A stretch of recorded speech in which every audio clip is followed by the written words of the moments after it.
Hello, I'm Steph, aka Literati Medium. Welcome back to my channel. Today, it's time to answer the question, did I finish The Eye of the World? So since I took a break from Literati Medium for quite a while, I'm actually going to go over my spring wrap-up, what I read from March to now, and I'm going to go over what I plan on reading in July. It's entirely possible that simply from the sheer amount of material to cover today that this may be my longest video to date. So first, way back in March, if I can remember that far, I decided to restart reading some manga, and I started with The Sultan's Love, written by Chyom and illustrated by Ggong. Saya lived unnoticed in the Sultan's harem until one night she crosses the Sultan's path and he takes her back to her room. This just so happens to be the same night that the ninth prince decides to stage a revolt. After the prince succeeds, he releases every other person in the harem. Everyone except Saya.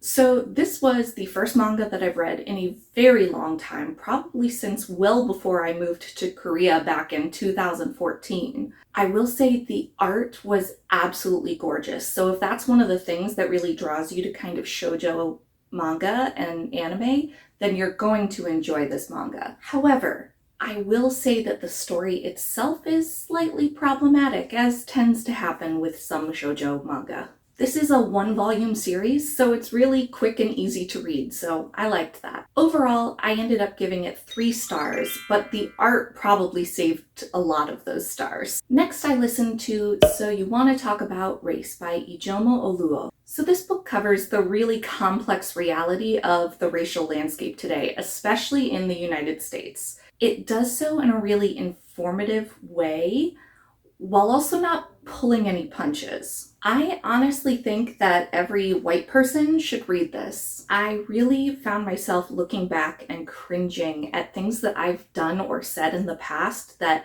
I realize now, thanks to this book, were microaggressions. And of course it was never intended that way, but when you think about it, you go, oh, that was really bad. I really appreciated that Ijeoma gave really practical and thoughtful advice on how to talk about race with people, while also acknowledging how charged and difficult those conversations can be. In all, like I said, I feel like pretty much every white person should read this, and because I found the advice in it actionable, I'm giving this one 5 stars. After that, I read Heir of Amber and Fire by Roshni Lamaino. For a summary of this, go check out my Which Character Are You quiz located here. So I have to say, this video chain quiz that I did for this book was probably one of the hardest things I've done on my channel to date. I know that there's a mistake or two in there somewhere, but when you're posting 21 mini videos in the span of one day, mistakes are just going to happen. So this was the last review that I have done for Escapist Book Tours. And I will say, I did enjoy this book. It did give me some Enchanted Forest Chronicle vibes. I did have to have a little bit of a mind shift when I realized that this book, while marketed for YA, it was marketed for very young YA. I actually listened to this book on audiobook, and I have to say Roshni did a great job on the audiobook, and I'm so thankful that she recorded those sound bites for my quiz. My only real complaint about this book is that honestly I felt like it should have been split into 2 books to really give the story time to breathe. It felt really rushed, and because of that you lose some of the emotional impact of what's going on. And I especially would have liked to see a little bit more romantic tension between Jenica and Bayan to really seal their relationship. Overall, I rated this book 3 stars. Then I read A Touch of Light by Tiago Abdallah. For a summary of this book, check out my TBR from March. I also wrote an in-depth blog review on my website, which I have linked down in the description box below. My key highlights for this were, 1, I really appreciated that this book didn't talk down and info dump the world building. It left a lot for you to figure out as you read. I also found the magic system really interesting. It was essentially empaths and superheroes that get bonded to griffins. It's pretty cool. Overall, I gave this 4 stars because I'm waiting to see what happens in the rest of the series. After that, I read Hummingbird Salamander by Jeff Vandermeer. Jane Smith receives a mysterious note and a key to a storage unit that has nothing inside it except for a taxidermied hummingbird. When Jane takes the hummingbird from the storage unit, she quickly finds herself in over her head and risks not only her own life, but those of the people that she loves. I read this as part of the March mini readathon for the Magical Readathon. I'll link the video by Book Roasts down in the description box below that describes the prompts. I chose this as my legacy prompt because I ended up being a member of the Order of the Crescent, and the prompt was to read a book that has the name of my animal familiar in the title. And since my animal familiar, if you may remember, is my hummingbird Nectar, Hummingbird Salamander. I will say that this book was beautifully written, and I definitely enjoyed it from a literary standpoint. I also really liked the message that it told about climate change, even if it is a bit prophetic and I didn't want to think about it too much. Personally, and you'll see this in my rating, this book wasn't really for me, but I can objectively say that it's a really good book. So I gave this a personal rating of 3 stars. After that, I read the Healer Trilogy by Maria V. Snyder. When a plague kills a large portion of the population, the government blames the healers and hunts them down. Avery is a healer who has managed to escape capture until she is abducted by a band of rogues who want her to heal the leader of the people that were persecuting the healers. So I picked this series as part of the Magical Readathon, and the prompt was in order to get my staff, which was to read a book in a series. The 3rd book I also read as part of the Magical Readathon because I needed it for my calling, which is an herbologist, and because of that, I had to read a book that features healing or healers. So my general thoughts on this book are, 1, I really like the banter between all the different characters. It's really engaging and fun. Also, the magic system is really interesting and based on these plants. I don't want to say that much more because of spoilers, but it's a really interesting magic system. Also, I'm very proud of myself because for once I did not like the morally gray villain. Now part of that might be because he wasn't really morally gray. He was pretty much black, even though he was supposed to be sexy. I will say that the 3rd book is a bit of a letdown after the first 2 books. It wasn't really memorable to me, and it felt like the ending was a bit rushed. Like a bunch of things are introduced in the 3rd book and then not fully developed to a point where I found it satisfactory.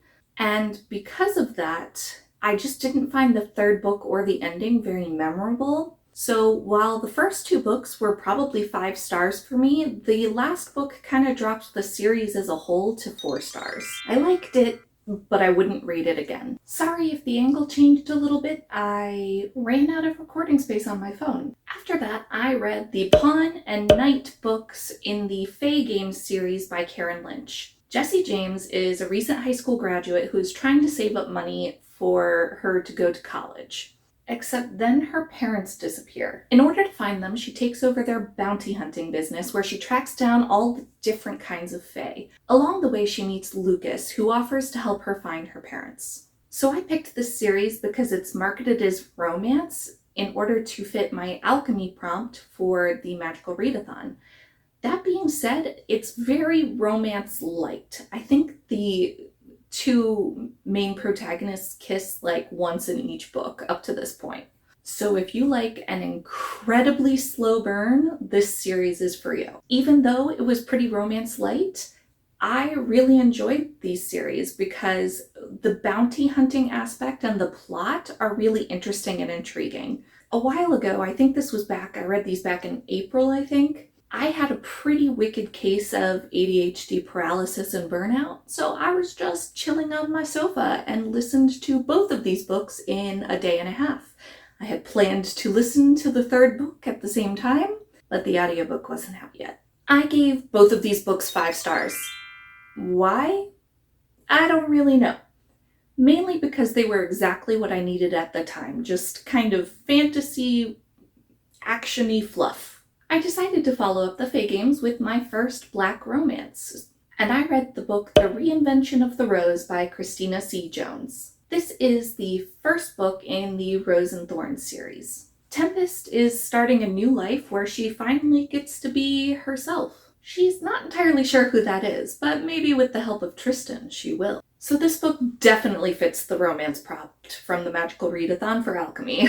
For those of you that don't know what Black Love is, it's a subgenre of romance where all of the people falling in love are Black. So I did really enjoy this book, but I also found myself to be a bit confused because it felt like there was this whole sequence of events that happened before the book, and I was really intrigued by, so I felt a little gypped that I didn't get that before story. So I'm wondering if maybe there were series before this that happened in the same universe that I definitely want to go back and read, because the Easter eggs that are kind of provided throughout the story are really intriguing to me. I also really appreciated how strong Tempest was as a character. She wasn't taking shit from nobody. This is also probably the only instance where I was like pro you can't be friends with this person in a relationship. It really made me look at the situation in a different way other than just kind of the blanket statement of you can't make your partner choose between their friends and you. And that's because this friend wasn't really a true friend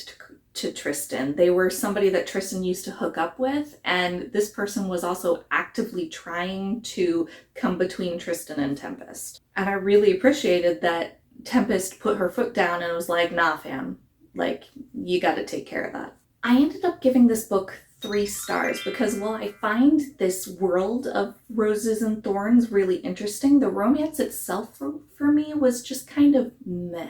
I think that largely has to do with Tempest is kind of emotionally stunted for a good portion of the book. I will say it has a really satisfying ending though, and just the intrigue of what happens in this universe has me wanting to read more. Alright, then let's go into probably my favorite books that I have read this quarter, and that is, spoiler alert, and All the Feels by Olivia Dade. So the short summary for these books is that 2 actors from an incredibly popular fantasy TV show, a la Game of Thrones, end up falling in love with plus-size women. There is a lot more to both of these books than just that, but if I were to sum it up in one sentence, it would be that. I absolutely loved these books and found that they affected me in a very profound way. Spoiler alert is essentially one big Nicolaj Coster-Waldau fanfiction, except that Marcus is essentially also a fanfic writer for his own character on his own show. The representation of body positivity and geek culture was just like,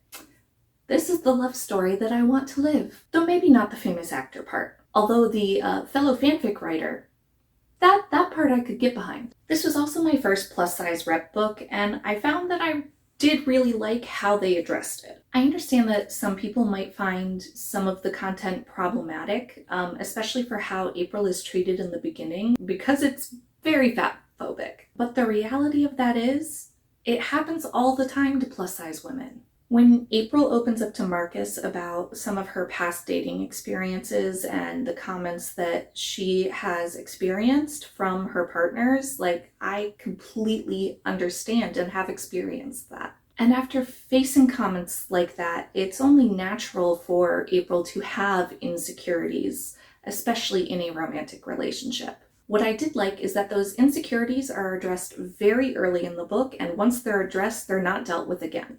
Because April is the kind of character who is like, okay, we've addressed it, we put it out there, I'm trusting what you say, and we're moving on. All the Feels gave me all the feels. I went into this book thinking that I wouldn't like it as much as spoiler alert, and I actually ended up liking it more. Alex honestly annoyed me a lot in the first book, but by the end of this book, he completely destroyed me. For those of you that watched last week's video, you know that I was just recently diagnosed with ADHD. And that was something that I had never really considered for myself until it was mentioned to me in therapy. And then I started doing research and realized how many areas of my life it affects. That it affects every area of my life. Alex openly has ADHD as well, and you see how it affects his life. You see his ADHD superpowers, but also the very serious drawbacks of some of the emotional dysregulation and impulsivity that comes hand in hand with ADHD. And reading so much in his POV with the intrusive thoughts and feelings of low self-worth, like, it was both really painful and really healing for me because I have had those thoughts and continue to have those thoughts and have to deal with them. Not to mention that it also has some of my favorite tropes: forced proximity and only one bed. This book had me going back and forth between on the brink of tears and hysterically laughing. Plus, the banter was top notch. Oh, and the spice for both books was pretty spicy. Vanilla spice, but it was good. It should come as no surprise that I ended up giving both of these books 5 stars. So this next one, I'm pretty sure everybody on BookTube, or at least in my kind of subgenre of things I like to read, is going to disown me for this next one. House of Fire and Blood by Sarah J. Maas. So I actually DNF'd this book. I know that people say it gets better by the end, but why should I have to read 700 pages to get to the good part? Edit your book. Because the short answer is, I don't have to sit through that, and I won't. It was so frustrating for me because I listened to 8 hours of a 30-hour audiobook and realized by the time I DNF'd that 6 of those 8 hours could have been cut from the book. There were a lot of these kind of fan servicey scenes that didn't really serve the purpose of the story, especially when I don't care about these characters yet. This is only the first book in the series. Do that stuff once I care about them. I also found the world building to be really info dumpy. And because I DNF'd this book, I ended up giving it 1 star. All right, next. I finally finished The Eye of the World by Robert Jordan. It only took 5 months, but who's counting? Me.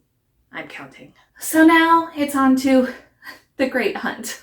No, I mean, I actually did really enjoy reading this book and am not going to be upset about continuing on in the series. It's just so long, and the print is so small. I gave this book 4 stars. The second to last book that I read this spring was Where Shadows Lie by Allegro Pescatore. This is book 1 in the Last Gift series. The chosen one is dead, and now his sister must figure out the truth behind his death while also dealing with the ramifications of now being the crown heir to the throne. To do so, she'll team up with one of the king's would-be assassins, and they'll discover that a chain of events 5 centuries in the making has been broken. So I initially signed up to do this as an escapist book tour back in May, but I just couldn't finish it in time to meet my deadline. That being said, I was so intrigued by this book and so excited to read it because it has a disabled protagonist who is also part of the LGBTQIA+ community. That being said, I likely will be posting an in-depth review of this on my blog this week, so stay tuned for that. Overall, I gave this book 4 stars. So I just thought that it was time for another camera change. So the last book that I read this spring was Spinning Silver by Naomi Novik. So in order to save her family from destitution, Miriam becomes one of the best moneylenders around. When the wrong person hears her boast about how she can turn silver into gold, she finds herself transported into a snowy fairyland. Given a challenge by the nameless Stark King, she'll find that her fates are entwined with a local peasant girl as well as a young noblewoman who ends up married to the Tsar, who just happens to be a dark sorcerer.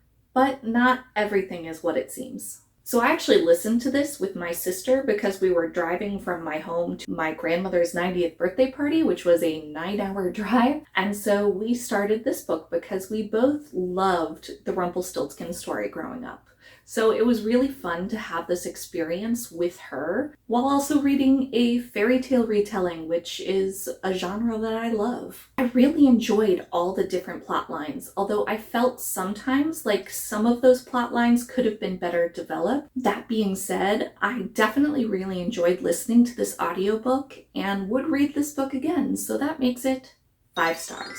If you like what you've seen so far, don't forget to like and subscribe. And if you want to read any of these books, I have the links down in the description box below. Now let's go over my July TBR. First, let's go over kind of what I'm currently reading. Physically, I am currently reading Summer Suns by, I don't remember, Lee Mandello. So this is marketed as a queer horror where the main character Andrew is investigating the strange death of his adopted brother and would-be lover. I'm reading this with some friends of mine online as we've kind of started a little bit of a horror reading club. Next, I'm reading The 10,000 Doors of January by Alex E. Harrow, and I was invited to my new roommate's book club, so naturally I had to catch up on this. And this tells the story of January Scholar, who is a young woman of color who, growing up in Victorian New England,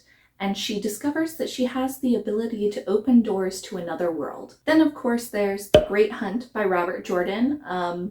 I'm planning on finishing this sometime before season 2. We'll see what happens. I'll also be reading The Atlas 6 by Olivia Blake, and this tells the story of a secret society of magicians who kind of control a vast library of forgotten knowledge. And each generation they choose 6 of the best students to join this society. So I'm actually reading this as part of the Booked Since the 90s book club read for July, and I'm super excited to finally get to read something with these ladies. I've been a fan of Steph's Bookish World for a long time, and you guys know Justine. She's been on my channel. We've done read-alongs.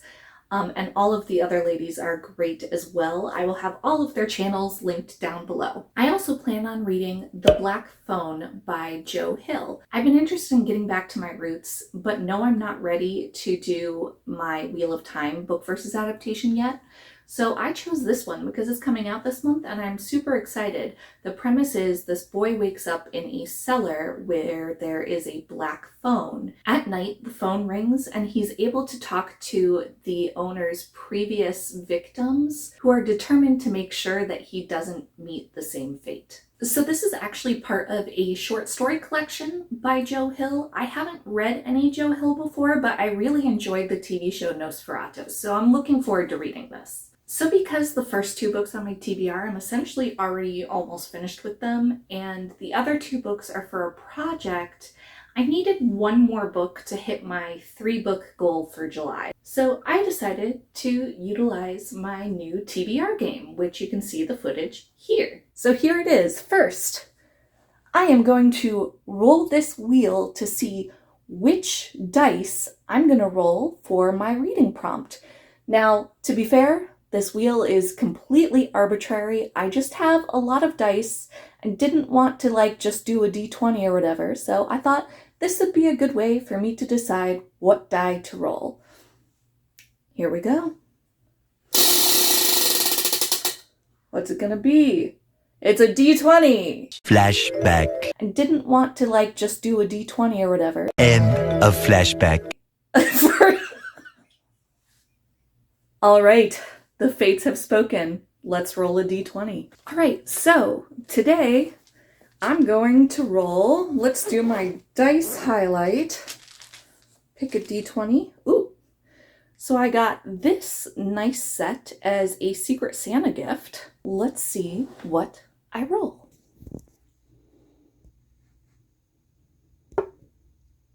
So I rolled a 7, which means that I had to read an arc, which is perfect because I actually had an arc that I have had in my inbox for a while now. And that is The Year Before the End by Vidar Hogstad. I'm sorry if I said your name wrong. So this is the first book in Vidar's Sovereign series. I was contacted by their PR agent on Twitter to read this book for review. I'm sorry that I'm just now getting to it, but life. 40 years ago, humans discovered that they were not alone. The Centauri offered to make a gate to allow travel among the galaxy. The gate would be complete in 1 year, but then Captain Zara Ortega discovers that there's a conspiracy among the Centauri and the people on Mars that could change humanity forever. Therefore, the ship Black Rain is tasked with discovering the truth. This series sounds very Expanse adjacent, so I'm looking forward to reading it. So why don't you let me know what you're reading in the comments below? And leave